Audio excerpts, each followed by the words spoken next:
News 24 घडामोडी श्वास चालू घडामोडींचा। वाहतूक कोंडीत अडकलेत रुग्ण आणि धावून आले आप्पा। सिनेमासारखा सीन। राजकारण बाजूला ठेवून मदतीला धावले असाही नेता पाहिलाय का?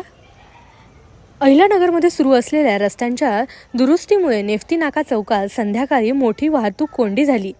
वाहन चालकांची मोठी अडचण होत असताना शिवसेनेचे माजी नगरसेवक श्याम अप्पा नळकांडे आणि त्यांच्या सहकार्यांनी पुढे येऊन वाहतूक सुरळीत केली। कोंडीत अडकलेल्या रुग्णवाहिकेसाठी त्यांनी तत्परतेने मार्ग मोकळा केला। त्यामुळे एका गंभीर रुग्णाला वेळेत रुग्णालयात गाठणे शक्य झाले आहे। अशा वेळी मदतीला धावून जाणे हेच खरे कर्तव्य असे मत त्यांनी दिले आहे।